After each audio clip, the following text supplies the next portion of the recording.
ರಾಜ್ಯ ರಾಜಕಾರಣದ ಸುದ್ದಿಯೊಂದಿಗೆ ಯಥಾ ಪ್ರಕಾರ ಇವತ್ತಿನ ನ್ಯೂಸ್ ಅವರ್ನ ಶುರು ಮಾಡ್ತಾ ಇದ್ದೀವಿ. ನನ್ನ ನ್ಯೂಸ್ ಅವರ್ನಲ್ಲಿ ತಾನೇ ಹೇಳಿದ್ದೆ ನಾನು, 4 ದಿನಗಳಿಂದ AICC ಅಧ್ಯಕ್ಷ ಮಲ್ಲಿಕಾರ್ಜುನ ಖರ್ಗೆ ಅವರು ಬೆಂಗಳೂರಿನಲ್ಲಿದ್ದಾರೆ, ತಮ್ಮ ಮನೆಯಲ್ಲೇ ಇದ್ದಾರೆ. ಸದಾಶಿವನಗರದಲ್ಲಿ ಮನೆ. ಅವರ ಮನೆಯಿಂದ ಈ ಕಡೆ ಒಂದು 150 ಮೀಟರ್ ಬಂದರೆ 1.5 2 ಒಬ್ಬೊಬ್ಬ ಅಂದರು, ನಿಧಾನಕ್ಕಂದ್ರು 3 ನಿಮಿಷ ನಡ್ಕೊಂಡು ಬಂದರೆ KPCC ಅಧ್ಯಕ್ಷ DK ಶಿವಕುಮಾರ್ ಅವರ ಮನೆ ಇದೆ. ಮಲ್ಲಿಕಾರ್ಜುನ ಖರ್ಗೆ ಅವರ ಮನೆಗೆ ಮುಖ್ಯಮಂತ್ರಿಗಳು ಬಂದು ಹೋದರು, ಮಿನಿಸ್ಟರ್ಗಳು ಬಂದು ಹೋದರು, ಶಾಸಕರುಗಳು ಬಂದು ಹೋದರು. KPCC ಅಧ್ಯಕ್ಷರು ಬರಲಿಲ್ಲ. ಅವರ ಸಹೋದರ DK ಸುರೇಶ್ ಕೂಡ ಬರಲಿಲ್ಲ. ಇದು ಯಾಕೆ ಅಂತ ಗೊತ್ತಾಗ್ತಿರಲಿಲ್ಲ. ಇವತ್ತು ಬೆಳಗ್ಗೆ ಖರ್ಗೆ ಅವರ ಮನೆಗೆ DK ಶಿವಕುಮಾರ್ ಅವರು ಬಂದರು. ಖರ್ಗೆ ಅವರು ದಿಲ್ಲಿಗೆ ಹೋಗೋದಿತ್ತು. ಮನೆಯಿಂದ ಕಾರ್ ಹತ್ತಿದ್ರು ಏರ್ಪೋರ್ಟಿಗೆ ಹೋಗೋಕ್ಕೆ ಅಂತ. ಪಕ್ಕದ ಸೀಟ್ನಲ್ಲಿ DK ಶಿವಕುಮಾರ್ ಅವರು ಕೂತ್ಕೊಂಡ್ರು. ಸದಾಶಿವನಗರದಿಂದ ಏರ್ಪೋರ್ಟ್ ತನಕ ಒಂದು 20 ನಿಮಿಷ ಮಾತಾಡ್ಕೊಂಡು ಹೋದರು. ಅಲ್ಲಿ ಏರ್ಪೋರ್ಟ್ನ VIP ಲಾಂಜ್ ತನಕ ಹೋಗಿ ಮಲ್ಲಿಕಾರ್ಜುನ ಖರ್ಗೆ ಅವರನ್ನ ಬಿಟ್ಟು ವಾಪಸ್ ಬಂದರು. ಕಾರ್ನಲ್ಲಿ ಕೂತ್ಕೊಂಡಿದ್ದಾಗ ಒಬ್ಬರಿದ್ದರೆ ಏಕಾಂಗಿ, ಇಬ್ಬರಿದ್ದರೆ ಚರ್ಚೆ, ಮೂವರಿದ್ದರೆ ಸಂತೆ ಅಂತ. ಕಾರ್ನಲ್ಲಿ ಯಾರ್ಯಾರಿದ್ರು ಅದರ ಆಧಾರದ ಮೇಲೆ ಹೇಳ್ತಾ ಇದ್ದೀನಿ. DK ಶಿವಕುಮಾರ್ ಅವರು ಮತ್ತೊಮ್ಮೆ 2.5 ವರ್ಷಗಳ ಹಿಂದೆ ನಡೆದಂಥ ಆ ಸಭೆಯನ್ನು ನೆನಪಿಸಿದರಂತೆ. 2023 ಮೇ 18ನೇ ತಾರೀಖು ಟು ಬಿ ಪ್ರಿಸೈಸ್ ಸಭೆಯನ್ನು ನೆನಪಿಸಿದ್ರಂತೆ. ಅವರು ಅನೇಕರಿಗೆ ಅದನ್ನು ಹೇಳ್ತಾ ಇದ್ದಾರೆ. ಆ ಸಭೆ ನಡೆದಿತ್ತಾ, ನಡೆದಿಲ್ವಾ, ಯಾರ್ಯಾರಿದ್ದರು, DK ಶಿವಕುಮಾರ್ ಅವರು ಹೇಳ್ತಾ ಇರುವ ಎಲ್ಲರೂ ಇದ್ರ, DK ಶಿವಕುಮಾರ್ ಅವರು ಹೇಳಿದ ರೀತಿಯಲ್ಲೇ ನಡೆದಿತ್ತಾ ಅನ್ನುವುದು we don't have any independent sources to cross check. ಅವ್ರು ಹೇಳೋದೇನು, DK ಶಿವಕುಮಾರ್ ಅವರು ಹೇಳೋದು, ನಾನು, ರಾಹುಲ್ ಗಾಂಧಿ, ಮಲ್ಲಿಕಾರ್ಜುನ ಖರ್ಗೆ, ರಣದೀಪ್ ಸಿಂಗ್ ಸುರ್ಜೇವಾಲಾ, KC ವೇಣುಗೋಪಾಲ್, DK ಸುರೇಶ್ ಮತ್ತು ಸಿದ್ದರಾಮಯ್ಯನವರು ಸಭೆಯಲ್ಲಿ ಹಾಜರಿದ್ದದ್ದು. ಶಿಮ್ಲಾದಲ್ಲಿದ್ದಂಥ ಸೋನಿಯಾ ಗಾಂಧಿ ಮತ್ತು ಪ್ರಿಯಾಂಕಾ ಗಾಂಧಿ ಅವರು ಫೋನ್ ಮೂಲಕ ಕನೆಕ್ಷನ್ನಲ್ಲಿದ್ದರು. ಇಷ್ಟು ಜನರ ಮಧ್ಯೆ ಆಗಿರುವ ತೀರ್ಮಾನ ಅಂತಾರೆ ಅವರು. ಇಷ್ಟು ಜನರ ಮಧ್ಯೆ ಆಗಿರುವ ತೀರ್ಮಾನ ಅಂತ. ಇವತ್ತು ಕಾರ್ನಲ್ಲಿ ಕೂತ್ಕೊಂಡಿದ್ದಾಗ DK ಶಿವಕುಮಾರ್ ಅವರು ಅವರೆಲ್ಲರನ್ನೂ ಮತ್ತೊಮ್ಮೆ ಸೇರಿಸಿ ಸಭೆ ಕರೀರಿ, ಅವಾಗ ಬರ್ತೀನಿ ನಾನು ಅಂತಂದ್ರಂತೆ. ಅವರೆಲ್ಲರನ್ನೂ ಸೇರಿಸಿ, ಅವತ್ತು ಯಾರ್ಯಾರು ಸೇರಿದ್ರಲ್ಲ ಎಲ್ಲರನ್ನೂ ಸೇರಿಸಿ ಕೊಟ್ಟ ಮಾತು ಉಳಿಸ್ಕೊಳ್ಳಿ ಅಂತ ಮತ್ತೆ ಮತ್ತೆ ಒತ್ತಿ ಹೇಳಿದ್ರಂತೆ. ಮತ್ತೆ ಒತ್ತಿ ಹೇಳಿದ್ದಾರೆ. ಅದಾದ ನಂತರ ಏರ್ಪೋರ್ಟ್ ತನಕ ಹೋದರು, ಬಿಟ್ಟರು. ವಾಪಸ್ಸು ಯಾವುದೋ ಫೋನ್ ಬಂತಂತೆ. ಫೋನ್ನಲ್ಲಿ ಮಾತಾಡ್ತಾ ಇದ್ರು. ಈ ಪಕ್ಕದಲ್ಲಿ ಜನ ಇರ್ತಾರಲ್ಲ, ಪೊಲೀಸರಿದ್ರು ಒಂದಷ್ಟು ಜನ. ಅವ್ರು ಹೇಳ್ತಾ ಇದ್ರು, 70 ಜನ ಇದ್ದಾರೆ ನಮ್ಮ ಹತ್ರ, 70 ಜನ ಇದ್ದಾರೆ ನಮ್ಮ ಹತ್ರ ಅಂದ್ರಂತೆ. ಯಾವ 70 ಜನರ ಬಗ್ಗೆ ಮಾತಾಡಿದ್ರು ದೇವರಾಣೆಗೂ ನಮಗೆ ಗೊತ್ತಿಲ್ಲ. ನಾಯಕತ್ವ ಬದಲಾವಣೆಯ ಚರ್ಚೆ ಇಷ್ಟೊಂದು ಬಿರುಸಾಗಿರುವ ಸಂದರ್ಭದಲ್ಲಿ DK ಶಿವಕುಮಾರ್ ಅವರು ಯಾರ್ದೋ ಹತ್ರ 70 ಜನ ಅಂದರು ಅಂತಂದರೆ ಶಾಸಕರ ಸಂಖ್ಯೆಯ ವಿಷಯದಲ್ಲಿ ಮಾತಾಡಿರಬಹುದು ಅಂತ ನಮಗೊಂದು ಲೆಕ್ಕಾಚಾರ. ಮಾತಾಡಿರಬಹುದು. ಯಾವ 70 ಜನರ ಬಗ್ಗೆ ಮಾತಾಡಿದ್ರು ವಿ ಡೋಂಟ್ ನೋ. ಅದಾದ ನಂತರ ಕನಕಪುರಕ್ಕೆ ಹೋದರು ಊರಿಗೆ. ಇವತ್ತು APMC ಎಲೆಕ್ಷನ್ನು, ಓಟ್ ಹಾಕೋದಿತ್ತು. ಅದಕ್ಕಿಂತ ಮುಂಚೆ ತಮ್ಮ ಮನೆ ದೇವರಿಗೆ ಈಡುಗಾಯಿ ಹೊಡೆದರು. ಮನೆ ದೇವರಿಗೆ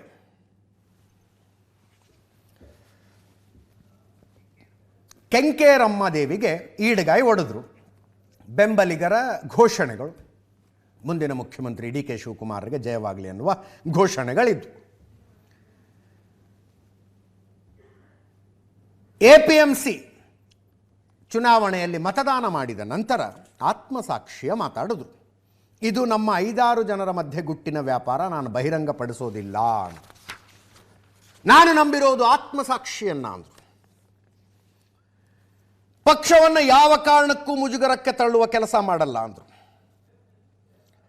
ನಮ್ಮ CM ಪಕ್ಷಕ್ಕೆ ದೊಡ್ಡ ಆಸ್ತಿ. ಅವರು 7.5 ವರ್ಷ ಮುಗಿಸಿದ್ದಾರೆ ಅಧಿಕಾರವನ್ನು. ಬಜೆಟ್ ಮಂಡಿಸ್ತೀನಿ ಅಂತ ಹೇಳಿದ್ದಾರೆ. ವಿರೋಧ ಪಕ್ಷದ ನಾಯಕನಾಗಿ ದುಡಿದಿದ್ದಾರೆ, ಪಕ್ಷ ಕಟ್ಟಿದ್ದಾರೆ. ನಾವೆಲ್ಲ ಸೇರಿ 2028ರ ಗುರಿ ಇಟ್ಕೊಂಡಿದ್ದೀವಿ ಅಂದರು. ಕೇಳಿಸ್ಕೊಳ್ಳಿ ಏನೇನು ಮಾತಾಡಿದ್ರು ಅಂತ.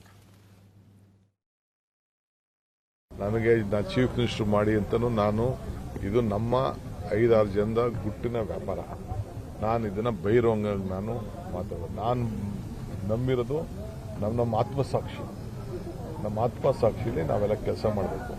ನನಗೆ ಪಕ್ಷಕ್ಕೆ ಯಾವ ಥರದ ಮುಜುಗರ ತರಕ್ಕೂ ನನಗೆ ಇಷ್ಟ ಇಲ್ಲ, ಪಕ್ಷನ ವೀಕ್ ಮಾಡೋಕ್ಕೂ ನನಗೆ ಇಷ್ಟ ಇಲ್ಲ. ಪಕ್ಷ ಇದ್ದರೆ ನಾವು, ಕಾರ್ಯಕರ್ತರಿದ್ದರೆ ನಾವು. ಸೊ ನಮ್ಮ ನಾಯಕರುಗಳಿಗೆ ನಮ್ಮ CM ಹೇಳಿದ್ದಾರೆ, ಅವರು ಹಿರಿಯರು, ಅವ್ರು ನಮ್ಮ ಪಕ್ಷಕ್ಕೆ ಒಂದು ದೊಡ್ಡ ಆಸ್ತಿ. ಅವ್ರಿಗೂ ನಾವು 7.5 ವರ್ಷ ಈಗಾಗಲೇ ಮುಗಿಸಿದ್ದಾರೆ, ಇನ್ನು ನೆಕ್ಸ್ಟ್ ಬಜೆಟು ಮಂಡಿಸ್ತೀನಿ ಅಂತ ಹೇಳ್ತಾರೆ. ಭಾಳ ಸಂತೋಷ. ಅಪೋಸಿಷನ್ ಲೀಡರ್ ಆಗಿದ್ದಾರೆ, ಅವರು ದುಡಿದಿದ್ದಾರೆ, ಅವರು ಪಕ್ಷ ಕಟ್ಟಿದ್ದಾರೆ. ಸೊ ನಾವೆಲ್ಲ ಸೇರಿ ಮುಂದಕ್ಕೆ 28 ಗುರಿ ನೋಡಿ 29 ಗುರಿ ನಾವು ನೋಡಬೇಕು. ಎಲ್ಲ 224 ಜನ ಕ್ಷೇತ್ರದಲ್ಲೂ ಕೂಡ ಕಾರ್ಯಕರ್ತರು, ನಮ್ಕಿನ್ನ ಕಾರ್ಯಕರ್ತರು ಪ್ರಾಣ ಕೊಟ್ಟು ಈ ಸರ್ಕಾರ ತಂದಿರೋರು ಕಾರ್ಯಕರ್ತರು. ಆಮೇಲೆ ನೆಕ್ಸ್ಟ್ ಲೀಡರ್ಗಳು, MLAಗಳು, ಫಲಾನುಭವಿಗಳು. ಬಟ್ ಏನೂ ಇಲ್ವಲ್ಲ ನೋಡಿ, ಇವ್ರಿಗೆಲ್ಲ ಏನಿಲ್ವಲ್ಲ, ಇವ್ರಿಗೆ ಯಾವ ಅಧಿಕಾರ ಕೊಟ್ಟಿಲ್ವಲ್ಲ. ಇವ್ರಿಗೆಲ್ಲ ಎಲ್ಲ ಬಾವುಟ ಕಟ್ಟಿರೋರು, ಬಡ್ದಾಡಿರೋರು, ಕೇಸ್ ಹಾಕ್ಸ್ಕೊಂಡಿರೋರು ಎಲ್ಲ ಇವರೇ. ಈಗ ಮೇಕೆದಾಟು ಯಾತ್ರೆ, ಇವರೆಲ್ಲ ಮೇಕೆದಾಟು ಯಾತ್ರೆಯಲ್ಲಿ ಪಾಪ ಯಾರು ಇರಲಿಲ್ಲ, ಎಲ್ಲ ಬೇಡ ಅಂದ್ಬಿಟ್ರು. ನಡೀತೀನಂತ ನಾನೇ ತೀರ್ಮಾನ ಮಾಡಿದೆ, ನಾನು ಸಿದ್ದರಾಮಯ್ಯ ಇಬ್ರು ತೀರ್ಮಾನ ಮಾಡಿದೆ. ಹಗಲು ರಾತ್ರಿ ಇವರೆಲ್ಲ ಎಷ್ಟು ಶ್ರಮಪಟ್ಟು ಊಟ ತಿಂಡಿ ನೀರು ಕೊಟ್ಟು ಹೆಜ್ಜೆ ನಮ್ಮ ನೀರು ನಮ್ಮ ಹಕ್ಕು ಅಂತ ಹೋರಾಟ ಮಾಡೋದಕ್ಕೆ ಇವತ್ತು ನ್ಯಾಯಾಲಯ ಇವ್ರ ಪರವಾಗಿ ತೀರ್ಪು ಕೊಟ್ಟಿದೆ. ಎಲ್ಲಿ ಶ್ರಮ ಇದೆಯೋ ಅಲ್ಲಿ ಫಲ ಇದೆ, ಅದು ನನಗೆ ಗೊತ್ತಿಲ್ಲ. ಅವರೆಲ್ಲ ಮಂತ್ರಿ ಆಗಕ್ಕೆ ಓಡಾಡ್ತಾ ಇದ್ದಾರೆ. ಅಲ್ಲ, ಅದ್ರ ಜೊತೆಗೆ ತಾವು ಕೂಡ CM ಆಗಬೇಕು ಅಂತ ನೋಡ್ತೀರಾ ಸರ್? ಅದು ನನಗೆ ಗೊತ್ತಿಲ್ಲ. ಅದು ಹೈಕಮಾಂಡ್ ನ ಭೇಟಿ ಮಾಡುವಂತ ನಾನು ಅವ್ರಿಗೆ ಯಾರಿಗೂ ಫೋನು ಮಾಡಿಲ್ಲ, ನಾನು ಯಾರಿಗೂ ಕರೆದಿಲ್ಲ, ನಾನು ಮಾತಾಡಿಲ್ಲ. ನಾನು ಯಾಕೆ ಹೋದ್ರಿ ಅಂತಾನು ನಾನು ಕೇಳಕ್ ಹೋಗ್ತಾ ಇಲ್ಲ, ನನಗೆ ಅವಶ್ಯಕತೆನೂ ಇಲ್ಲ. ಶಾಸಕರನ್ನ ದಿಲ್ಲಿಗೆ ಹೋಗಿ ಅಂತ ನಾನು ಹೇಳಿಲ್ಲ, ಯಾಕೆ ಹೋಗಿದ್ರಿ ಅಂತಾನೂ ಕೇಳಿಲ್ಲ, ಮಂತ್ರಿಗಿರಿ ಕೇಳೋದಕ್ಕೆ ಹೋಗಿರಬಹುದು. DK ಶಿವಕುಮಾರ್ ಅವರ ಹೇಳಿಕೆ ಇದು. ಮುಖ್ಯಮಂತ್ರಿಗಳು ಮಾತಾಡಿದ್ರು ಇವತ್ತು. ಗೊಂದಲಗಳಿಗೆ ಹೈಕಮಾಂಡ್ ಫುಲ್ ಸ್ಟಾಪ್ ಇಡಬೇಕು ಅಂದರು. ಗೊಂದಲಗಳಿಗೆ ಹೈಕಮಾಂಡ್ ಫುಲ್ ಸ್ಟಾಪ್ ಇಡಬೇಕು. ಹೈಕಮಾಂಡ್ ಏನು ಹೇಳುತ್ತೋ ಅದನ್ನು ಕೇಳೋದಕ್ಕೆ ನಾನು ರೆಡಿ ಇದ್ದೀನಿ. ಶಾಸಕರಿಗೆ ದೆಹಲಿಗೆ ಹೋಗೋದಕ್ಕೆ ಸ್ವಾತಂತ್ರ್ಯ ಇದೆ, ಹೋಗಿ ಏನು ಹೇಳ್ತಾರೋ ಹೇಳಲಿ ಅವರು. ಮುಖ್ಯಮಂತ್ರಿಗಳ ಪ್ರತಿಕ್ರಿಯೆ ಜೊತೆಗೆ ರಾಹುಲ್ ಗಾಂಧಿ ಅವರ ಭೇಟಿಗೆ ಹೋಗ್ತೀರಾ ಅಂದರೆ ನೋ ಅಂದರು. ನೋ, ಕೇಳಿಸ್ಕೊಳ್ಳಿ. ಈಗ MLAಗಳು ಅವರು ಸ್ವಾತಂತ್ರ್ಯ ಇರ್ತದೆ, ಅವ್ರು ಏನು ಅಭಿಪ್ರಾಯ ಕೊಡ್ತಾರೆ ಅದನ್ನು ನೋಡೋಣ. ಜನ ultimately high command has to take a decision.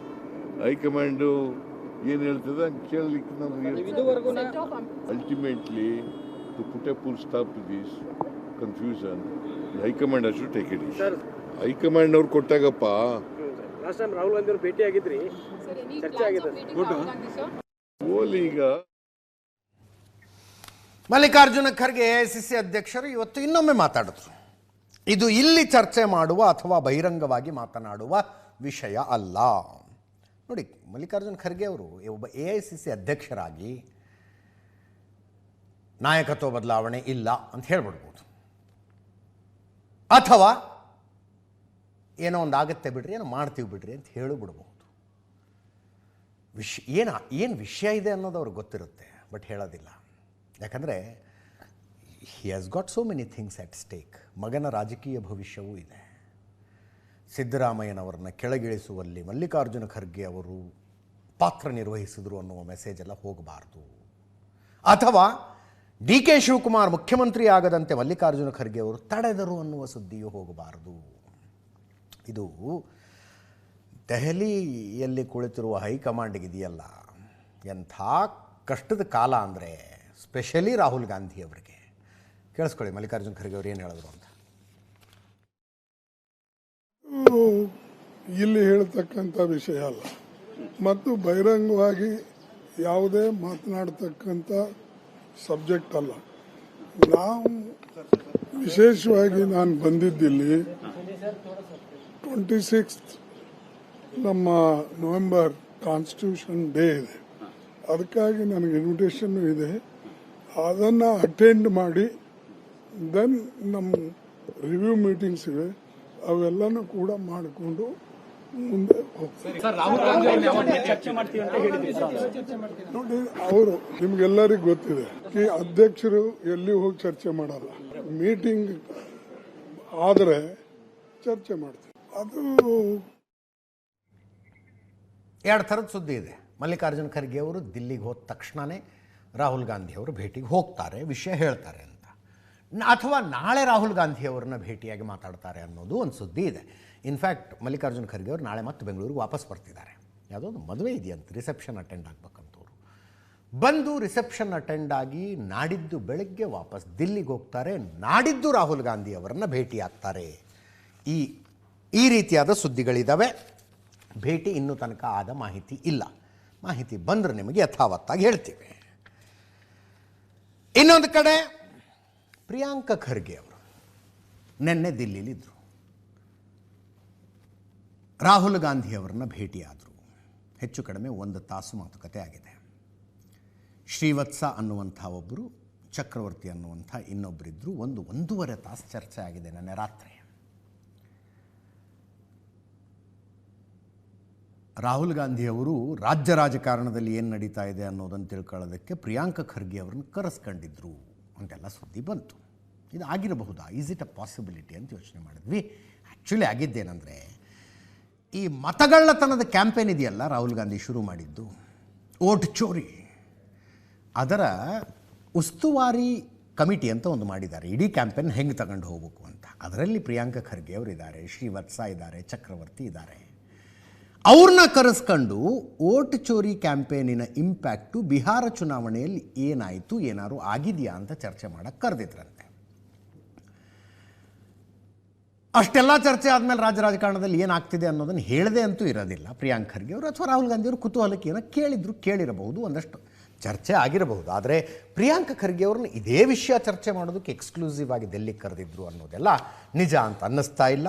ಅರೆ, ಅವರ ತಂದೆ ಸ್ವತಃ AICC ಅಧ್ಯಕ್ಷರೇ ಆಗಿರುವಾಗ ಸಚಿವರಾಗಿರುವ ಪುತ್ರನನ್ನು ಕರೆದು ಯಾಕೆ ಚರ್ಚೆ ಮಾಡ್ತಾರೆ ಅಲ್ವಾ? ಏನೇ ಕೇಳೋದಿದ್ರು ಮಲ್ಲಿಕಾರ್ಜುನ್ ಖರ್ಗೆ ಅವರ ಹತ್ರನೇ ಕೇಳ್ತಾರಪ್ಪ. ಅಲ್ಲಿಂದ ಬಂದ ನಂತರ ಪ್ರಿಯಾಂಕ ಖರ್ಗೆ ಅವರು ಸಿದ್ದರಾಮಯ್ಯನವ್ರನ್ನ ಭೇಟಿಯಾಗಿದ್ದು, ಆನಂತರ DK ಶಿವಕುಮಾರ್ ಅವರನ್ನು ಭೇಟಿಯಾಗಿದ್ದು ನೋಡಿದ್ರೆ ನೆನ್ನೆ ನಡೆದಂಥ 1.5 ತಾಸಿನ ಮೀಟಿಂಗಿಗೆ ಒಂದು ಇಂಪಾರ್ಟೆನ್ಸ್ ಬಂದಂಗೆ ಆಗ್ಬಿಡ್ತು. ಒಂದು ಸುದ್ದಿ ಬರ್ತಾ ಇದೆ, 29ನೇ ತಾರೀಕು ಸಂಧಾನ ಸಭೆ ಅಂತ. DK ಶಿವಕುಮಾರ್ ಅವ್ರನ್ನೂ ಕರೀತಾರಂತೆ, ಸಿದ್ದರಾಮಯ್ಯನವ್ರು. ಇದು ಬಂದಿರೋ ಮೂಲಗಳ ಮಾಹಿತಿ, ಇದು ಯಾರೂ ಅಧಿಕೃತವಾಗಿ ಹೇಳಿಲ್ಲ. ಮೂಲಗಳ ಮಾಹಿತಿ, DK ಶಿವಕುಮಾರ್ ಅವ್ರನ್ನ ಕರೀತಾರಂತೆ, ಸಿದ್ದರಾಮಯ್ಯನವ್ರನ್ನ ಕರೀತಾರಂತೆ. ಅಲ್ಲಿ ರಾಹುಲ್ ಗಾಂಧಿ ಮತ್ತು ಉಳಿದ ಸ್ಟೇಕ್ ಹೋಲ್ಡರ್ಸ್ ಎಲ್ಲ ಇರ್ತಾರಂತೆ. ಇಂಟ್ರೆಸ್ಟಿಂಗ್ಲಿ ರಣದೀಪ್ ಸಿಂಗ್ ಸುರ್ಜೇವಾಲಾ ಅವರು ಅಷ್ಟಾಗಿ ಕಾಣಿಸ್ಕೊತಾ ಇಲ್ಲ ನೋಡಿ. ರಾಜ್ಯ ಕಾಂಗ್ರೆಸ್ನ ಉಸ್ತುವಾರಿ ರಣದೀಪ್ ಸಿಂಗ್ ಸುರ್ಜೇವಾಲಾ ಮುಂಚೆ ಸಣ್ಣ ಪುಟ್ಟ ವಿಷಯಕ್ಕೂ ಬರ್ತಿದ್ರು ಬೆಂಗಳೂರಿಗೆ ಅವರು. ಇದು ಟ್ರಬಲ್ಸಮ್ ಸಿಚುವೇಶನ್ನು, ಟ್ರಬಲ್ ಶೂಟರ್ ಆಗಿ ಅವ್ರು ಇರಬೇಕಾಗಿತ್ತು. ಮೊನ್ನೆ ಒಂದು ಟ್ವೀಟ್ ಮಾಡಿದ್ರಷ್ಟೇ, ಯಾರೂ ಬಹಿರಂಗ ಹೇಳಿಕೆಗಳನ್ನು ಕೊಡಬಾರ್ದು ಅಂತ. ಅದಾದಮೇಲೆ ಎಲ್ಲಿದ್ದಾರೆ, ಏನು ಕಥೆ, ಏನು ಗೊತ್ತಾಗ್ತಿಲ್ಲ. ಮತ್ತೊಮ್ಮೆ ಸಿದ್ದರಾಮಯ್ಯನವರ ಪರವಾಗಿ ಅವರ ಬೆಂಬಲಿಗರ ಹೇಳಿಕೆಗಳು.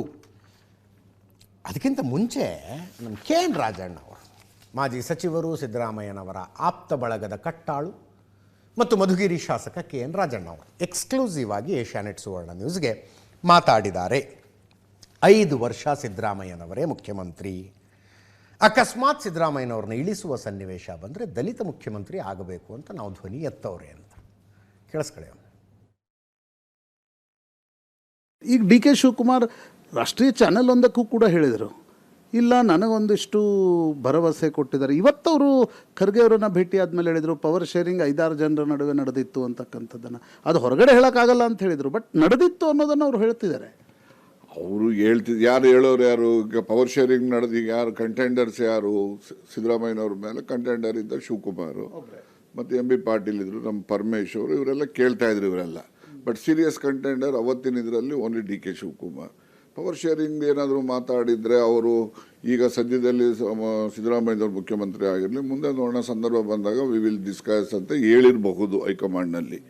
ಸಿದ್ದರಾಮಯ್ಯನವರು ಏನು ಬಯಸ್ತಿದ್ದಾರೆ ಅಂದರೆ, ಹೈಕಮಾಂಡ್ ಹೇಳುವವರೆಗೆ ಏನೂ ಮಾತನಾಡಬಾರ್ದು ಅಂತ ಬಯಸ್ತಿದ್ದಾರಾ, ಅಥವಾ 2028ರ ನಾಯಕತ್ವವನ್ನು ಅವರು ಬಯಸ್ತಾ ಇದ್ದಾರಾ? ಅವರ ಬೆಂಬಲಿಗರಾಗಿ ನೀವೇನು ಬಯಸ್ತಾ ಇದ್ದೀರಿ? ಈಗ ಸಿದ್ದರಾಮಯ್ಯನವ್ರು ನೋಡಿ, ನಾನು ಬಹಳಷ್ಟು ಬಾರಿ ಅಸೆಂಬ್ಲಿನಲ್ಲೂ ಭಾಷಣ ಮಾಡಿದ್ದೀನಿ. ನಮ್ಮ ಕರ್ನಾಟಕದಲ್ಲಿ ಮಾಸ್ ಪುಲರ್ಸ್ ಅಂತ ಹೇಳಿದ್ರೆ ಇಟ್ ಈಸ್ ಓನ್ಲಿ 3 ಪರ್ಸನ್ಸ್.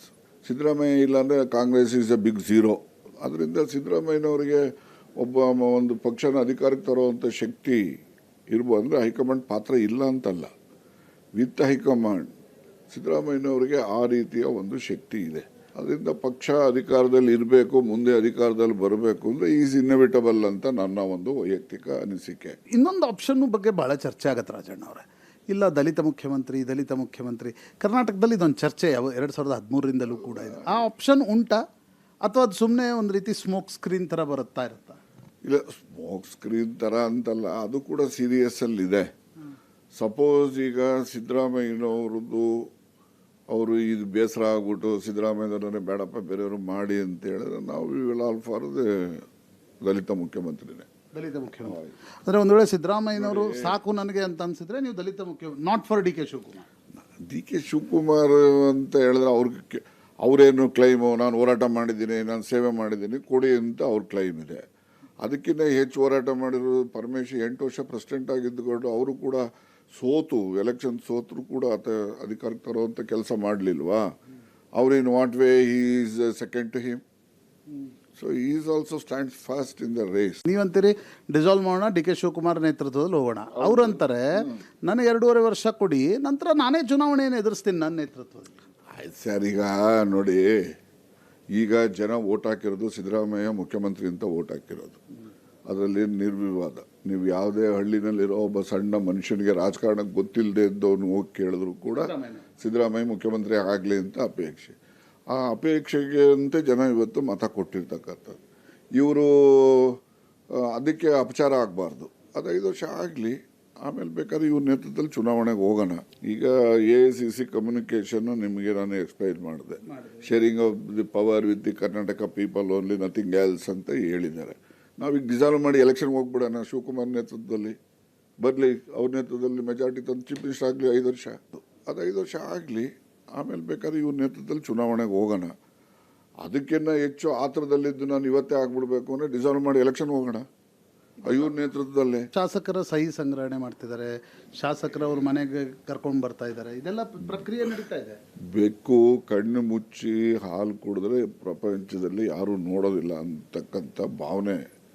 ಈಗ ಜೈಲಿಗೆ ಹೋದ್ರು, ಯಾರಿಗೆ ಇವರಿಬ್ಬರು ನೋಡಲಿಕ್ಕೆ, ಪಪ್ಪಿ ಆ್ಯಂಡ್ ವಿನಯ್ ನೋಡಲಿಕ್ಕೆ ಹೋದರು. ಎಷ್ಟು ತಿಂಗಳಾಯಿತು ಜೈಲಲ್ಲಿ ಇದ್ಕೊಂಡವರು. ಇವರೆಲ್ಲೋಗಿದ್ರು, ಇಲ್ಲಿ ಇಷ್ಟು ದಿವಸ ಇಲ್ಲೇ ಇರಲಿಲ್ವಾ? ಇವಾಗ ಯಾಕೆ ಹೋಗಲಿಲ್ಲ? ಬರೀ ಸಿಗ್ನೇಚರ್ ಕಲೆಕ್ಟ್ ಮಾಡ್ಕೊಳಕ್ಕೆ ಹೋಗಿರೋದು ಅಷ್ಟೇ. ಯಾರಿಗೇನು ಗೊತ್ತಾಗೋದಿಲ್ವಾ? ಇದು ಸಿಗ್ನೇಚರ್ ಕ್ಯಾಂಪೇನು ಇವೆಲ್ಲ ನೋಡಿ, ಪಕ್ಷದಲ್ಲಿ it is not a good sign. ಯಾವಾಗಲೂ ಕೂಡ ಹೈಕಮಾಂಡ್ ಹೇಳಿದ್ರೆ ನಾವು ಕೇಳ್ತೀವಿ ಅಂತ ಇವರು ಹೇಳ್ತಾರೆ, ಅವರು ಹೇಳ್ತಾರೆ. ಹೈಕಮಾಂಡ್ ಶುಡ್ ಸ್ಪೆಲ್ ಔಟ್, ಅವರು ಏನಿದೆ ಅಂತ ಹೇಳಬೇಕು. ಅವ್ರು ಇಲ್ಲದೇ ಈ ಗೊಂದಲ ಇದ್ದರೆ ಅದು ರಾಜ್ಯದ ಆಡಳಿತದ ಮೇಲೆ ದುಷ್ಪರಿಣಾಮ ಬೀರುತ್ತೆ ಅಂತಕ್ಕಂಥದ್ದು ನಿರ್ವಿವಾದ. ರಾಜ್ಯ ರಾಜಕಾರಣದ ಸುದ್ದಿಗಳೇ ಇನ್ನೂ ಸುಮಾರಿದ್ದಾವೆ. ಅದಾದ ನಂತರ ಅಯೋಧ್ಯೆಯ ಭವ್ಯ ರಾಮ ಮಂದಿರದ ಶಿಖರದ ಮೇಲೆ ಧ್ವಜಾರೋಹಣ, ಧರ್ಮಧ್ವಜ ಸ್ಥಾಪನೆಯಾದ ಸುದ್ದಿ ಹೇಳಬೇಕಾಗಿದೆ ನಮಗೆ. KN ರಾಜಣ್ಣ ಅವರು ಎಕ್ಸ್ಕ್ಲೂಸಿವ್ ಆಗಿ ಏಷ್ಯಾನೆಟ್ ಸುವರ್ಣ ನ್ಯೂಸ್ ಜೊತೆ ಮಾತಾಡಿದ್ರು. ನಮ್ಮ ಪೊಲಿಟಿಕಲ್ ಎಡಿಟರ್ ಪ್ರಶಾಂತ್ ನಾಥ್ ಮಾತಾಡಿಸಿದ್ರು. ಅವ್ರು ಹೇಳಿದ್ರು ಸಿದ್ದರಾಮಯ್ಯನೇ 2028ರ ತನಕ ಮುಖ್ಯಮಂತ್ರಿ. DK ಶಿವಕುಮಾರ್ ಅವರಿಗೆ ಮುಖ್ಯಮಂತ್ರಿ ಆಗುವ ಆಸೆ ಇದ್ದರೆ ಡಿಸಾಲ್ವ್ ಮಾಡಲಿ, ವಿಧಾನಸಭೆಯನ್ನು ವಿಸರ್ಜನೆ ಮಾಡಿ ಚುನಾವಣೆಗೆ ಹೋಗೋಣ, ಪೂರ್ತಿ ಬಹುಮತ ಪಡ್ಕೊಂಡು ಬಂದು ಅವರು ಮುಖ್ಯಮಂತ್ರಿ ಆಗಲಿ ಅಂತ ಹೇಳಿದ್ರು. Big statement it is. ಉಳಿದಂತೆ ಜಮೀರ್ ಅಹಮದ್ ಖಾನ್ ಅವರು ಮಾತಾಡ್ತಿದ್ದಾರೆ. 2028ರ ತನಕ ಸಿದ್ದರಾಮಯ್ಯನವರೇ ಮುಖ್ಯಮಂತ್ರಿ, DK ಶಿವಕುಮಾರ್ CM ಆಗಬೇಕು ಅಂತ ನಮಗೂ ಆಸೆ ಇದೆ, ಆದರೆ 2028ಕ್ಕಾಗಲಿ ಅಂತ. ಬಸವರಾಜ ರಾಯರೆಡ್ಡಿ ಅವರು DK ಶಿವಕುಮಾರ್ಗಿಂತ ಮೊದಲು ನಾನು ಶಾಸಕನಾದವನು ಅಂತ K ವೆಂಕಟೇಶ್ ಮಾತಾಡಿದ್ದಾರೆ. ಇನ್ನೊಬ್ಬ ಸಚಿವರು ಯಾರನ್ನಾದರೂ ಮಾಡಿ ಆದಷ್ಟು ಬೇಗ ಈ ಗೊಂದಲ ಬಗೆಹರಿಸಿ ಅಂತ ಲಕ್ಷ್ಮಣ ಸವದಿ ಅವರು ಮಾತಾಡಿದ್ದಾರೆ. ರಾಜಕಾರಣದಲ್ಲಿ ಯಾರನ್ನು ಸನ್ಯಾಸಿಗಳನ್ನು ಕಂಡಿದ್ದೀರಾ ಅಂತ ಕೇಳಿಸ್ಕೊಳ್ಳಿ. ನಮ್ಮ ಪಕ್ಷ ಹೈಕಮಾಂಡ್ ಪಕ್ಷ. ನಾವು ಹೈಕಮಾಂಡ್ ಗೆರೆ ಹಾಕಿದ್ದು ನಾವೆಲ್ಲ ಗೆರೆ ದಾಟಲ್ಲ. ನಾನು ಭಾಳ ಸತಿ ಹೇಳಿದ್ದೀನಿ, ನಾನು 28ವರೆಗೂ ಸಿದ್ದರಾಮಯ್ಯ ಅವರು ಮುಖ್ಯಮಂತ್ರಿ ಕುರ್ಚಿಯಲ್ಲಿ ಕೂತಿದ್ದಾರೆ, ಮುಖ್ಯಮಂತ್ರಿ ಕುರ್ಚಿ ಇಲ್ಲ. ಸಿದ್ದರಾಮಯ್ಯ ಆದಮೇಲೆ DK ಶಿವಕುಮಾರ್ ಆಗಬೇಕಂತ ನಾನು ಭಾವಿಸ್ತೀನಿ. ನಮ್ಮಲ್ಲಿ ನಾವು ಒಂದೇ ಟೀಮ್, ಹೈಕಮಾಂಡ್ ಟೀಮ್ ನಾವೆಲ್ಲ. ಈಗ ಎಲ್ಲ MLAಗಳು ದಿಲ್ಲಿಗೆ ಹೋಗೋ ಕಾರಣ ಅಂದರೆ ಈಗ ರೀಶಫಲ್ ಎಲ್ಲೋ ಒಂದು ಕಡೆ ಹೈಕಮಾಂಡಲ್ಲಿ ರೀಶಫಲ್ ಮಾಡ್ತಾರಂತ ಒಂದು ಸುದ್ದಿ ಇದೆ. ಆ ಕಾರಣಕ್ಕೆ ನಾವು ಮಂತ್ರಿ ಆಗಬೇಕಂತ ಮಂತ್ರಿ ಸ್ಥಾನ ಕೆಳಕ್ಕೆ ಹೋಗಿರೋದು. ಎಲ್ಲರಿಗೂ ಒಂದು ಮಂತ್ರಿ ಆಗಬೇಕಂತ ಎಲ್ಲರಿಗೂ ಆಸೆ ಇರ್ತದೆ. ಶಿವಕುಮಾರ್ ಅಷ್ಟು ಕೆಳಮಟ್ಟಕ್ಕೆ ತೆಗೆದಲ್ಲ. ಶಿವಕುಮಾರ್ ಭೇಟಿಯಾಗಿ ಹೋಗಿರ್ಬೋದು, ಕಟ್ಟಿಸಿ ತಪ್ಪೇನಿದೆ, ಕಟ್ಟಿಸಿಯಾಗಿ ಭೇಟಿಯಾಗಿ ಹೋದರೆ ಅವರೇ ಹೇಳ್ಬಿಟ್ಟಿದ್ದಾರೆ ಏನಂತ, ಸಿದ್ದರಾಮಯ್ಯನವರು 5 ವರ್ಷ ಮುಖ್ಯಮಂತ್ರಿಯಿಂದ ಆಲ್ ದ ಬೆಸ್ಟ್ ಅಂತ ಹೇಳಿದ್ದಾರೆ. ಇರ್ಬೋದು, ಆಸೆ ಆಕಾಂಕ್ಷೆಗಳು ಇರಲ್ಲ ಅಂತ ನಾನು ಹೇಳಲ್ಲ. ಈಗ ನನಗಿಲ್ವಾ? ನಾನು ಅವ್ರಿಗಿಂತ ಮೊದಲೇ MLA ಆಗಿದ್ದೇನೆ, ಏನದರಂತ ನಾವೇನು ಲೆಕ್ಕಕ್ಕೆ ಇಲ್ವಾ? ಈ ಸಿದ್ದರಾಮಯ್ಯ ಇಲ್ಲ ಅಂದ್ರೆ ನಾನು ಇದ್ದೀನಿ, ಪರಮೇಶ್ವರ್ ಇದ್ದಾರೆ, ಜಾರಕಿಹೊಳಿ ಇದ್ದಾರೆ, MB ಪಾಟೀಲ್ ಇದ್ದಾರೆ, ಹಿಂಗೆ ಒಂದು ದೊಡ್ಡ ಲಿಸ್ಟ್ ಇದೆ. ಎಲ್ಲರೂ ಆಗ್ಬೇಕಂತಿರ್ತದೆ. ನಮ್ಮ ಹೈಕಮಾಂಡ್ ವೀಕ್ ಇಲ್ಲ. ಅವರು ಇದು ಏನೋ 4 ಮಂದಿ ಮಾತಾಡ್ತಾ ಇದ್ದಾರೆ ಅಂತ ಹೇಳಿ ಈಗಾಗಲೇ definitely hour party high command will take appropriate decision. It is not easy. Siddaramaiah ಬದಲಾವಣೆ ಮಾಡಿಬಿಡ್ತಾರೆ ಅನ್ನೋದು ಸುಲಭದ ಕೆಲಸ ಅಲ್ಲ. ನಾವು ಹೇಳಿದ್ರಿ ಗೊಂದಲ ನಿವಾರಣೆ ಮಾಡಿ, ಯಾರಾದರೂ ಆಗಿರಲಿ ಗೊಂದಲ ನಿವಾರಣೆ ಮಾಡಿ ಅಂತ ಹೇಳಿದ್ವಿ. ಅದೇನು ಮಾಡಿ ಹೈಕಮಾಂಡ್ ಏನು ಮಾಡ್ತೀವಿ ಕೆಲ ನಾವೆಲ್ಲ ಭದ್ರ ಆಯ್ತು. ಮುಖ್ಯಮಂತ್ರಿಗಳು ಅದನ್ನ ಹೇಳ್ತಾ ಇದ್ದಾರಲ್ವ, ಹೈಕಮಾಂಡ್ ತೀರ್ಮಾನ ಆಗಿದ್ದಾಗ ನಾವೆಲ್ಲ ಒಪ್ಕೋತೀವಿ. ನಾವು ಅದಕ್ಕೇನೆ ನಾವು ನಮ್ಮ AICC ಅಧ್ಯಕ್ಷರನ್ನ ಹೇಳಿದ್ದು, ಇದಕ್ಕೆ ಒಂದು ತೆರೆ ಹೇಳಿರಿ ಅಂತ ಹೇಳಿದ್ದೀವಿ. ಉಪಮುಖ್ಯಮಂತ್ರಿಗಳು ಕೂಡ ಹೇಳಿದ್ದಾರೆ, ಹೈಕಮಾಂಡ್ ಏನು ತೀರ್ಮಾನ ಮಾಡುತ್ತೆ ಆ ತೀರ್ಮಾನಕ್ಕೆ ನಾವು ಬದ್ಧ ಅಂತ ಹೇಳಿದ್ದಾರೆ. ಇನ್ನು ಹೈಕಮಾಂಡ್ ತೀರ್ಮಾನ ಕೊಡಬೇಕಷ್ಟೇ. ಸಹಜವಾಗಿ ಹೋಗ್ತಾರೆ, ಯಾರ್ಯಾರು ಕೆಲವೊಬ್ಬರು ಮಂತ್ರಿಗಳಾಗಬೇಕು ಅಂತಕ್ಕಂಥ ಅಪೇಕ್ಷೆಗಳಿರ್ತಾರೆ, ಅದ್ರಿಗೋಸ್ಕರನೂ ಹೋಗಿರ್ತಾರೆ. ಬಟ್ ಯಾಕೆ ಹೋಗಿದ್ದಾರೆ ಅನ್ನೋದು ನಮಗೆ ಹೇಳೋದು ಸ್ವಲ್ಪ ಕಷ್ಟ ಅಲ್ಲ. ನಾನು ಯಾರ ಜೊತೆಗೇನು ಚರ್ಚೆ ಮಾಡೇ ಇಲ್ಲ. ನಾನು ಯಾರು ಪರ ವಿರೋಧ ಅಂತಲೇ ಇಲ್ಲ. ಹೈಕಮಾಂಡ್ ಏನು ತೀರ್ಮಾನ ಮಾಡುತ್ತೆ ಆ ತೀರ್ಮಾನಕ್ಕೆ ನಾವು ಬದ್ಧರಾಗಿರ್ತೀವಿ ಅಷ್ಟೇ. ಬೆಳಗಾವಿ ಅಧಿವೇಶನ ಆದಮೇಲೆ ಎಲ್ಲದಕ್ಕೂ ಒಂದು ಇತಿಶ್ರೀ ಆಗ್ಬೋದು ಅಂತ ನಮ್ಮದು ನಿರೀಕ್ಷೆ. ನಾನೇನು ಸನ್ಯಾಸಿನ? ರಾಜಕಾರಣಿಗಳು ಯಾರಾದರೂ ಇವತ್ತಿನ ದಿನಮಾನದಲ್ಲಿ ಕಂಡಿದ್ದೀರಾ?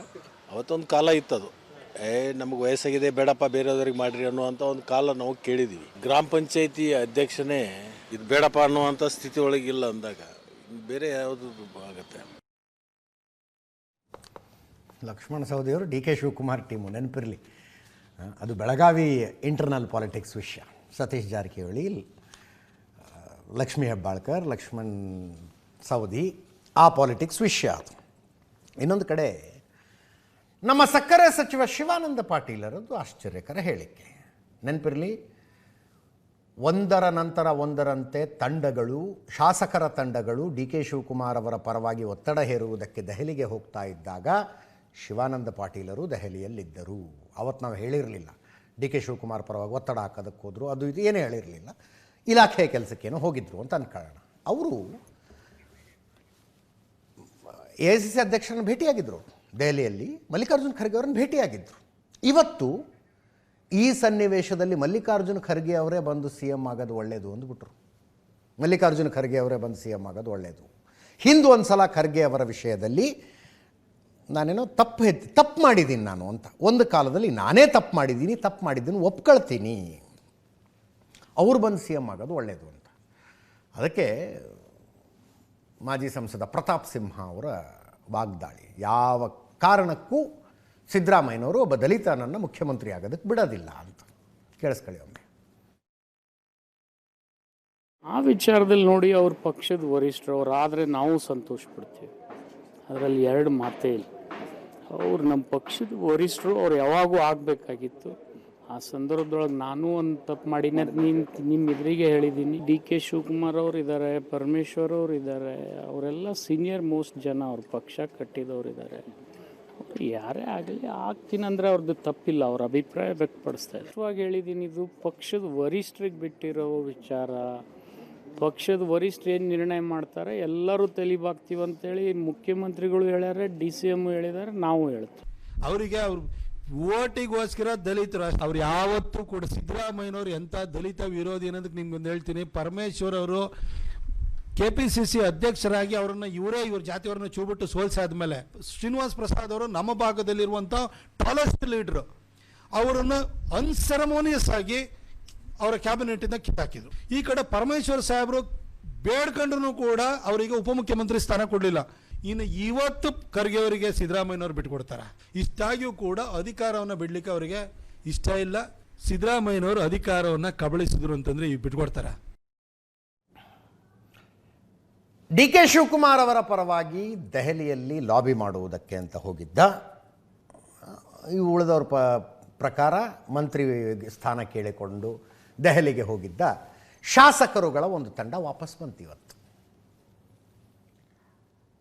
ಮಾಗಡಿ ಬಾಲಕೃಷ್ಣ ಅವರ ನೇತೃತ್ವದಲ್ಲಿತ್ತು ಈ ತಂಡ. 2-3 ಜನ ನೆನ್ನೆ ವಾಪಸ್ ಬಂದಿದ್ದಾರೆ. ನಯನಾ ಮೋಟಮ್ ಅವರೆಲ್ಲ ನೆನ್ನೆ ವಾಪಸ್ ಬಂದಿದ್ದಾರೆ. ಬಾಲಕೃಷ್ಣ, ಕದಲೂರು ಉದಯ್, ನಮ್ಮ ರಾಮನಗರ ಇಕ್ಬಾಲ್ ಹುಸೇನ್ ಅವರೆಲ್ಲ ವಾಪಸ್ ಬಂದರು.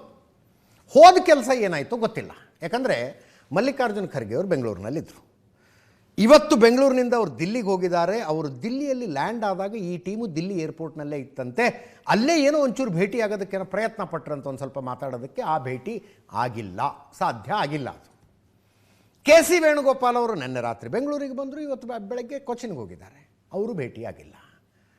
ರಾಹುಲ್ ಗಾಂಧಿ ಅವರನ್ನು ಭೇಟಿಯಾಗಿದ್ದರೆ ಗೊತ್ತಾಗಿರೋದು ವಿಷಯ. ಸೋನಿಯಾ ಗಾಂಧಿ, ಪ್ರಿಯಾಂಕಾ ಗಾಂಧಿ ಅವರಂತೂ ಈ ವಿಷಯಕ್ಕೆ ಯಾರನ್ನೂ ಭೇಟಿಯಾಗುವಂಥವ್ರು ಅಲ್ಲ. ಕೊನೆಯದಾಗಿ ಒಂದು ಪಾಸಿಬಿಲಿಟಿ ಇರೋದು ರಣದೀಪ್ ಸಿಂಗ್ ಸುರ್ಜೇವಾಲಾ ಅವ್ರನ್ನೇನಾದರೂ ಭೇಟಿಯಾದ್ರ ಅಂತ ಗೊತ್ತಿಲ್ಲ. ಅದರ ಬಗ್ಗೆ ಯಾವ ಮಾಹಿತಿಯೂ ಸಿಗ್ತಿಲ್ಲ. ಅವರನ್ನು ಹರಿಯಾಣದಲ್ಲಿದ್ದಾರೆ ಅಂತ ಸುದ್ದಿ ಇದೆ. ಹೀಗಿದ್ದಾಗ ಇವರು ದಿಲ್ಲಿಗೆ ಹೋಗಿ ಯಾರನ್ನ ಭೇಟಿಯಾದರು, ಏನು ಮಾಡಿದ್ರು ಗೊತ್ತಿಲ್ಲ. ಬಟ್ ಆದಷ್ಟು ಬೇಗ ನಮ್ಮ ಕೆಲಸ ಆಗುತ್ತೆ ಅಂತಾರೆ ಅವರು. ಆದಷ್ಟು ಬೇಗ ನಮ್ಮ ಕೆಲಸ ಆಗುತ್ತೆ ಅಂತ. ಇಕ್ಬಾಲ್ ಹುಸೇನು 200% DK ಶಿವಕುಮಾರ್ CM ಆಗ್ತಾರೆ. ನಾಯಕತ್ವದ ಬಗ್ಗೆ ಹೈಕಮಾಂಡ್ ತೀರ್ಮಾನಕ್ಕೆ ನಾವು ಬದ್ಧ ಅಂದರು. HC ಬಾಲಕೃಷ್ಣ ಅವರು ಮಾತಾಡಿದ್ರು. ಗೊಂದಲ ಬಗೆಹರಿಸಿ ಅಂತ ಹೋಗಿದ್ವಿ ನಾವು ಅಂತ. ಗೊಂದಲ ಬಗೆಹರಿಸಿ ಅಂತ ಹೋಗಿದ್ವಿ. ಹೈಕಮಾಂಡ್ ಮಟ್ಟದಲ್ಲಿ ಆದ ಒಪ್ಪಂದದ ಬಗ್ಗೆ ಬಹಿರಂಗ ಮಾಹಿತಿ ಕೊಡಿ ಅಂತ ಕೇಳಕ್ಕೆ ಹೋಗಿದ್ವಿ ಅಂತ ಕದಲೂರು ಉದಯ್ ಅವರು ಮಾತಾಡಿದ್ದಾರೆ. ಮದ್ದೂರಿನ MLA ಕೇಳಿಸ್ಕೊಳ್ಳಿ. ನಾವು ಏನು ನಿಮ್ಮ ಮಾಧ್ಯಮದಲ್ಲಿ ಬರ್ತಾ ಇದ್ದಲ್ಲ ಗೊಂದಲ ಈ ಮಾಧ್ಯಮದಲ್ಲಿ ಬರ್ತಾ ಇರೋದು ಸುಳ್ಳೋ ನಿಜನೋ ಅಂತೇಳಿ ಒಂದು ಇತ್ಯರ್ಥ ಮಾಡಿ ತೀರ್ಮಾನ ಮಾಡಿ ಒಳ್ಳೆ ಸರ್ಕಾರ ನಡೀತಾ ಇದೆ. ಈ ಗೊಂದಲ ಅದನ್ನು ನಿವಾರಣೆ ಮಾಡಬೇಕು ಅಂತೇಳಿ ಒತ್ತಾಯ ಹಾಕಕ್ಕೆ ಹೋಗಿದ್ದು ಹೈಕಮಾಂಡ್ ಮೇಲೆ. ನಾವು ಇದೆಯಾ ನೀವು ಶೇರಿಂಗ್ ವಿಚಾರದಲ್ಲಿ ಮಾತಾಡಿದ್ದೀರಾ ಇಲ್ವಾ? ಮಾತಾಡಿದರೆ ಮಾಡಿ, ಮಾತಾಡಿಲ್ಲ ಅಂತಂದರೆ ಮಾತಾಡಿಲ್ಲಪ್ಪ ಅಂತ ಹೇಳಿ, ಎರಡಲ್ಲೊಂದು ತೀರ್ಮಾನ ಆಗಬೇಕಲ್ಲ. ಇದೇ ಪ್ರತಿ ದಿವಸ ಬರೀ ಇದೇ ಆಗ್ಬಿಡೋದಲ್ಲ. ಇದಕ್ಕೊಂದು ಇತಿಶ್ರೀ ಆಡಬೇಕು ಅಂತ ಕೇಳಕ್ಕೆ ಹೋಗಿದ್ದು. ಆದರೆ ನಾವು ಇದಕ್ಕೆಲ್ಲ ಒಂದು ಇತಿಶ್ರೀ ಆಡಿ ಅಂತ ಕೇಳಲಿಕ್ಕೆ ಮನವಿ ಮಾಡ್ಲಿಕ್ಕೆ ಹೋಗಿದ್ದು. ನಾವು ಯಾರನ್ನೂ ಭೇಟಿ ಮಾಡಲಿಲ್ಲ. ನಾವು ಒಂದು 10 ಜನ ಹೋಗಿದ್ವಿ. 10 ಜನ ನಾವು ಬೇರೆ ಚರ್ಚೆಯನ್ನು ಮಾಡಬೇಕಾಯ್ತು. ನಾವೆಲ್ಲ ಚರ್ಚೆ ಮಾಡಿ ಬರ್ತಾಯಿದ್ವಿ, ವಾಪಸ್ ಬರ್ತಾಯಿದ್ವಿ. ನಾನು ಯಾವತ್ತು ಮೊದಲಿಂದನೂ ಹೇಳ್ತಾ ಇದ್ದೀನಿ, ಇವತ್ತು ನಾನು ಆ ಮಾತನ್ನೇ ಹೇಳ್ತೀನಿ. ನಾನು ಅದಕ್ಕೆ ಬದ್ಧವಾಗೇ ಇರ್ತೀನಿ. ಏನಂತ ಒತ್ತಾಯ ಮಾಡಿರ್ತಾ ಹೇಳಿದ್ನಲ್ಲ ನಾನು ಏನು ಮೊದಲಿಂದ ಹೇಳ್ಕೊಂಡು ಬರ್ತೇನೆ ಅದಕ್ಕೆ ನಾನು ಬದ್ಧವಾಗಿರ್ತೀನಿ. ನಾವು ಯಾರನ್ನೂ ಭೇಟಿ ಮಾಡಲಿಲ್ಲ. ನಾವು ಒಂದು 10 ಜನ ಹೋಗಿದ್ವಿ. 10 ಜನ ನಾವು ಬೇರೆ ಚರ್ಚೆಯನ್ನು ಮಾಡಬೇಕಾಯ್ತು. ನಾವೆಲ್ಲ ಚರ್ಚೆ ಮಾಡಿ ಬರ್ತಾಯಿದ್ವಿ, ವಾಪಸ್ ಬರ್ತಾಯಿದ್ವಿ.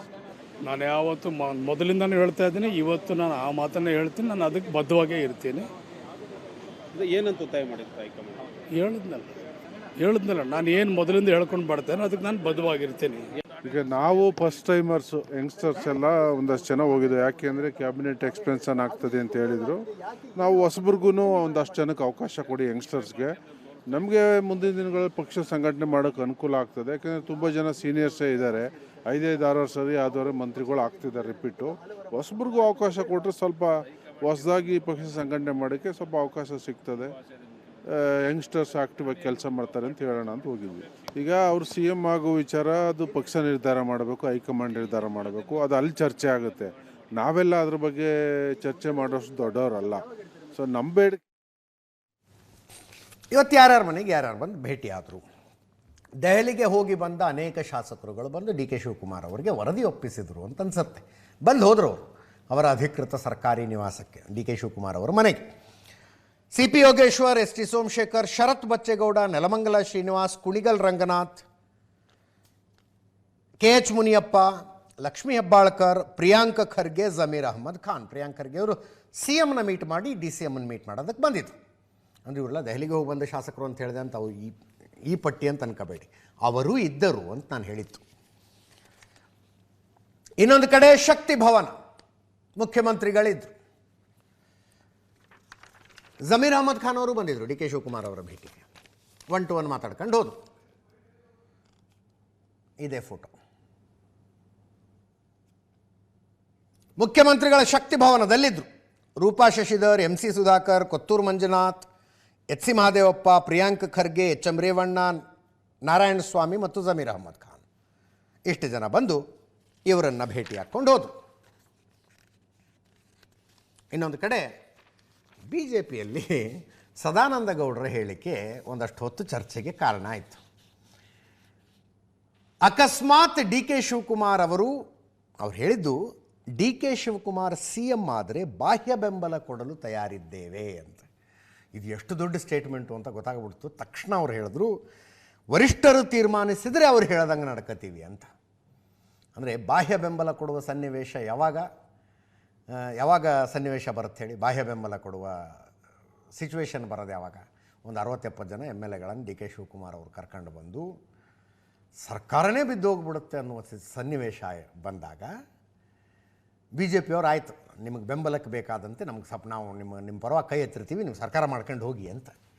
ಆ ಸನ್ನಿವೇಶ ಬಂದರೆ ಬಾಹ್ಯ ಬೆಂಬಲ ಕೊಡಲು ನಮ್ಮ ವರಿಷ್ಠರು ತೀರ್ಮಾನಿಸಬೇಕು, ಆದರೆ ನಮ್ಮ ವರಿಷ್ಠರೆಲ್ಲ ಹಂಗೆ ಮಾಡೋದಿಲ್ಲ ಅಂತ ವಿಜಯೇಂದ್ರ, ಪ್ರತಾಪ್ ಸಿಂಹ, ಜಗದೀಶ್ ಶೆಟ್ಟರ್ ಇವರೆಲ್ಲ ಮಾತಾಡಿದ್ದಾರೆ. ಜಗದೀಶ್ ಶೆಟ್ಟರ್ ಮತ್ತೊಮ್ಮೆ ಶಾಸಕರುಗಳ ಖರೀದಿಯ ವಿಷಯ ಪ್ರಸ್ತಾಪಿಸಿದ್ರು. ಕೇಳಿಸ್ಕೊಳ್ಳಿ ಒಮ್ಮೆ. ಬೆಳಗಾವಿಯ ಚಳಿಗಾಲದ ಅಧಿವೇಶನವು ಕೂಡ ಪ್ರಾರಂಭ ಆಗ್ತಾ ಇದೆ. ಆದರೆ ಮುಖ್ಯಮಂತ್ರಿಗಳ ಕುರ್ಚಿಗೆ ಪೈಪೋಟಿ ನಡೀತಾ ಇದೆ. ನಾನು ತಮ್ಮ ಮುಖೇನ ರಾಜ್ಯದ ಮುಖ್ಯಮಂತ್ರಿಗಳನ್ನ ಹೇಳೋಕ್ಕೆ ಇಚ್ಛಪಡ್ತೇನೆ. ನಮಗೆ ಇವತ್ತು ರಾಜ್ಯಕ್ಕೆ ಹಂಗಾಮಿ ಮುಖ್ಯಮಂತ್ರಿಗಳು ಅಥವಾ ಔಟ್ಗೋಯಿಂಗ್ ಮುಖ್ಯಮಂತ್ರಿಗಳು ಬೇಡ. ಬೆಳಗಾವಿನಲ್ಲಿ ನೀವು ಅಧಿವೇಶನ ಬರುವ ಮುಂಚಿತವಾಗಿ ನಿಮ್ಮ ಕುರ್ಚಿ ಕಾಳಗಕ್ಕೆ ಒಂದು ಪರಿಹಾರವನ್ನು ಕಂಡುಕೊಂಡು ಬನ್ನಿ. ಇಲ್ಲ ಅಂತೇಳಿದ್ರೆ ಅಧಿವೇಶನ ಮುಂದೂಡಿದ್ರೂ ಪರವಾಗಿಲ್ಲ.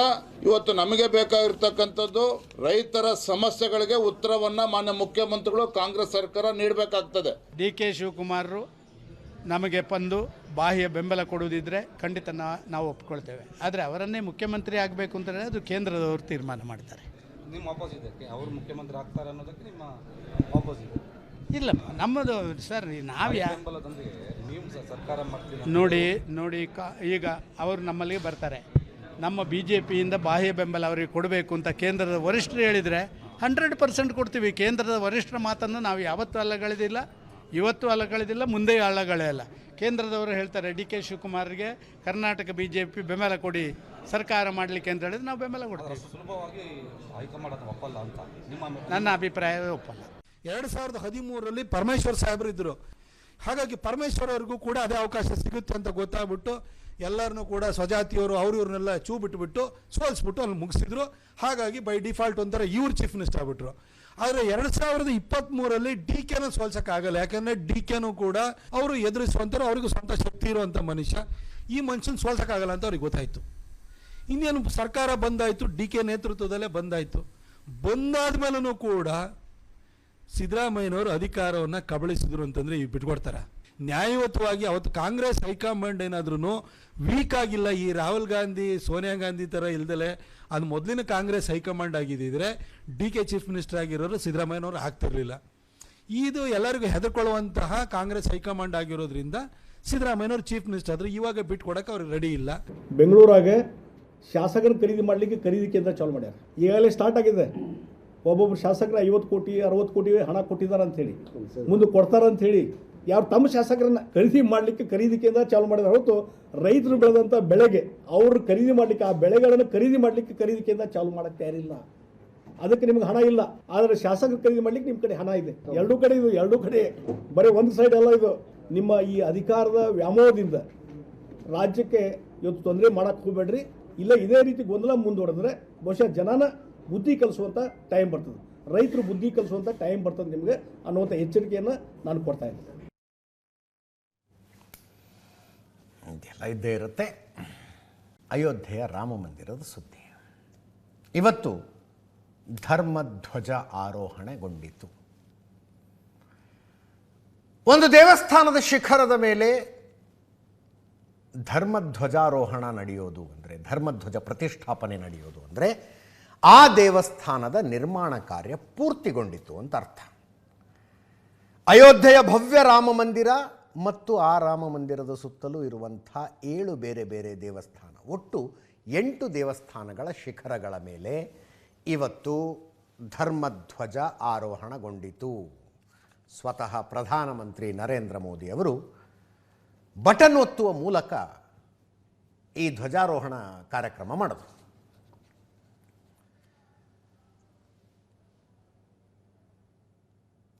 ಅಯೋಧ್ಯೆಗೆ ಬಂದು ಆ ಪ್ರಾಂಗಣದ ಎಲ್ಲ ದೇವಸ್ಥಾನಗಳ ದರ್ಶನ ಪಡೆದು ರಾಮಲಲ್ಲಾನ ದರ್ಶನಕ್ಕೆ ಬಂದರು. ಅದಾದ ಇದು ಬಟನ್ ಒತ್ತುವುದಲ್ಲ, ಲಿವರ್ ತಿರುಗಿಸುವ ಮೂಲಕ ಅಂತ ಅನ್ಕೊಳ್ಳಿ. ಧ್ವಜ ಆರೋಹಣೆಗೊಂಡಿತು.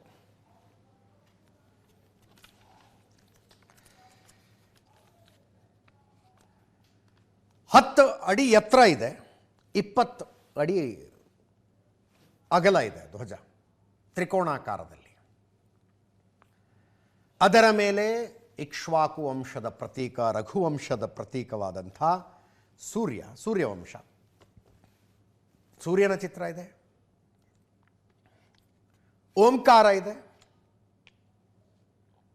ಜೊತೆಗೆ ಅದೊಂದು ವೃಕ್ಷ ಇದೆ, ಗಿಡ.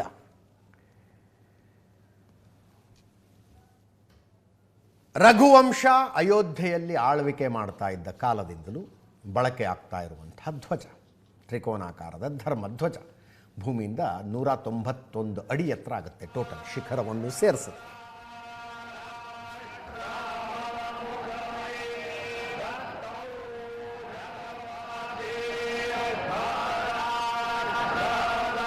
ಆರು 6,000 ಜನ ಆಹ್ವಾನಿತರಿದ್ರು ಅದರಲ್ಲಿ, ಕಾರ್ಯಕ್ರಮದಲ್ಲಿ ಇವತ್ತು. ಪ್ರಧಾನಿ ನರೇಂದ್ರ ಮೋದಿ, RSS ಸರಸಂಘ ಚಾಲಕರಾದ ಮೋಹನ್ ಭಾಗವತರು, ಉತ್ತರ ಪ್ರದೇಶ ಮುಖ್ಯಮಂತ್ರಿ ಯೋಗಿ ಆದಿತ್ಯನಾಥ್, ಆನಂದಿಬೆನ್ ಪಟೇಲ್, ಉತ್ತರ ಪ್ರದೇಶದ ರಾಜ್ಯಪಾಲರು. ಒಂದು ಭಾವನಾತ್ಮಕ ಸನ್ನಿವೇಶ.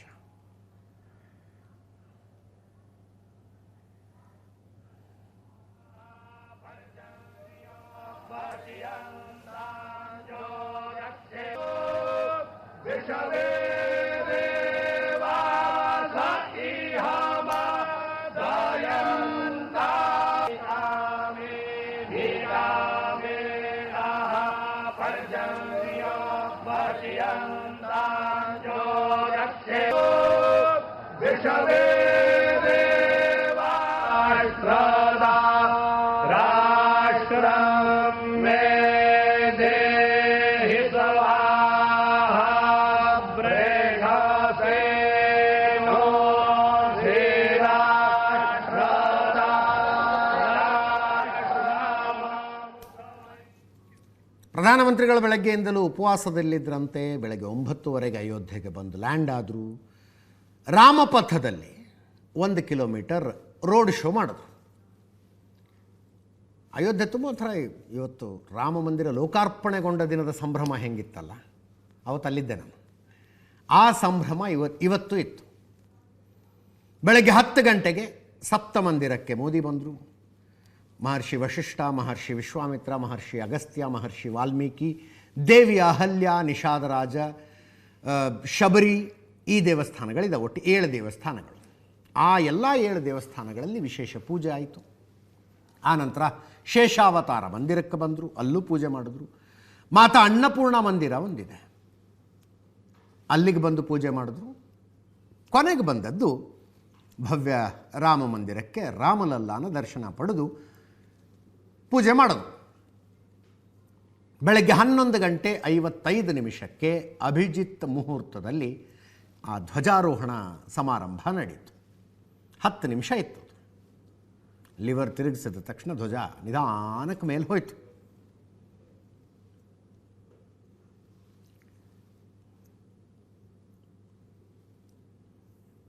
ಉತ್ತರ ಪ್ರದೇಶದ ಬೇರೆ ಬೇರೆ ಭಾಗಗಳಿಂದ ಬಂದಂಥ 500ಕ್ಕೂ ಹೆಚ್ಚು ಮಠಾಧೀಶರಿದ್ದರು. ನಮ್ಮ ಉಡುಪಿ ಪೇಜಾವರ ಶ್ರೀಗಳನ್ನು ನೋಡ್ತಾ ಇದ್ದಾರೆ ಇಲ್ಲಿ. ಪ್ರಧಾನಿ ನರೇಂದ್ರ ಮೋದಿ ಮಾತಾಡಿದ್ರು. ಒಂದು, ಈ ದೇಶಕ್ಕೆ ರಾಮ ಏನು ಅನ್ನುವುದರ ಬಗ್ಗೆ ಮಾತಿತ್ತು. ಇನ್ನೊಂದು, ಮೆಕಾಲೆ ಶಿಕ್ಷಣ ಪದ್ಧತಿಯ ಬಗ್ಗೆ ಮಾತಾಡಿದ್ರು. ಇವತ್ತಿನಿಂದ 190 ವರ್ಷಗಳ ಹಿಂದೆ ಭಾರತದ ಸಮಾಜವನ್ನು ಒಡೆದು ಭಾರತೀಯರನ್ನು ಕಾರ್ಕೂನರನ್ನಾಗಿಸುವ ಕೆಲಸಕ್ಕೆ ಬೇಕಾದಂಥ ಶಿಕ್ಷಣ ಪದ್ಧತಿಯೊಂದನ್ನು ಮೆಕಾಲೆ ವ್ಯವಸ್ಥೆ ಮಾಡಿಕೊಟ್ಟು ಹೋದ. ಮೆಕಾಲೆ ಶಿಕ್ಷಣ ಪದ್ಧತಿಯ ಉದ್ದೇಶವೇ ಭಾರತ ಮುಂದೊಂದು ದಿನ ಸ್ವತಂತ್ರ ಆದರೂ ಗುಲಾಮಗಿರಿಯ ಮನಸ್ಥಿತಿಯಲ್ಲೇ ಬದುಕಬೇಕು ಅನ್ನೋದಾಗಿತ್ತು. ಆ ಮನಸ್ಥಿತಿಯ ಶಿಕ್ಷಣ ಪದ್ಧತಿ ಮತ್ತು ಆ ಮನಸ್ಥಿತಿಯಿಂದ ಇನ್ನು 10 ವರ್ಷದಲ್ಲಿ ನಾವು ಹೊರಗಡೆ ಬರಬೇಕು ಅಂದರು ಪ್ರಧಾನಮಂತ್ರಿಗಳು. ಕೇಳಿಸ್ಕೊಳ್ಳಿ.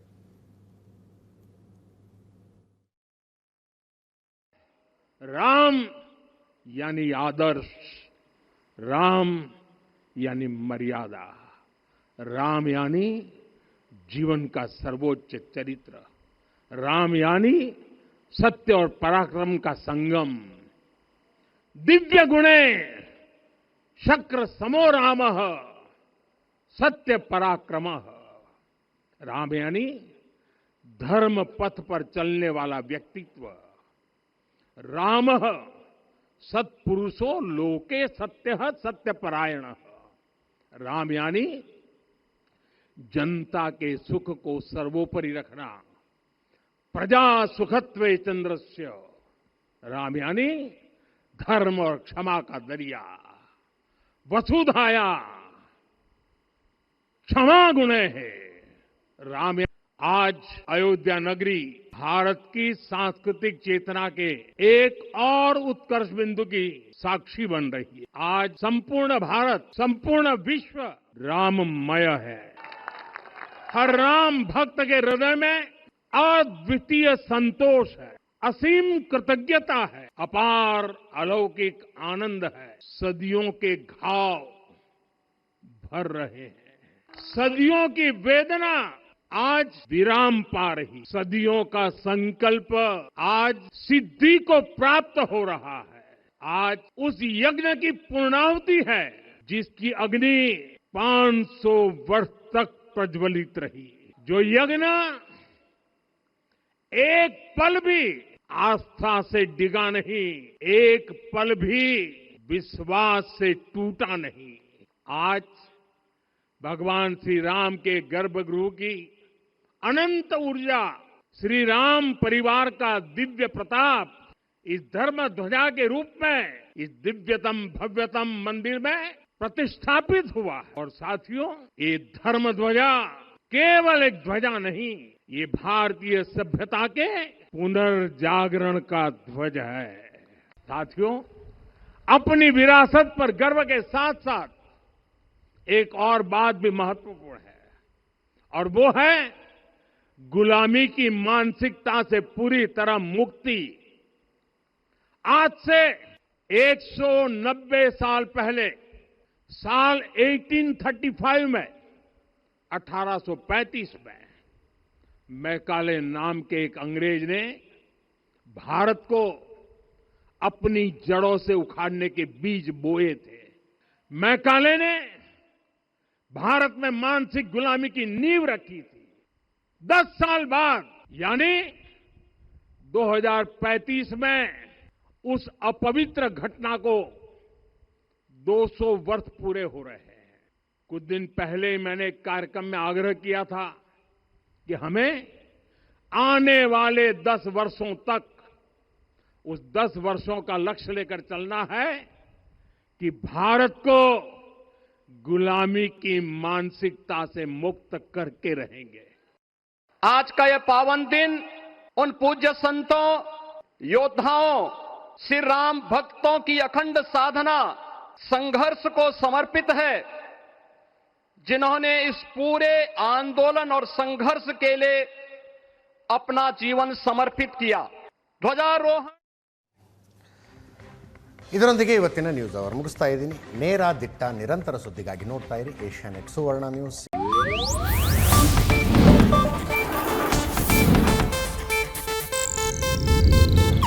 ಇದು ಏಷ್ಯಾನೆಟ್ ನ್ಯೂಸ್ ನೆಟ್ವರ್ಕ್ ಪ್ರಸ್ತುತಿ.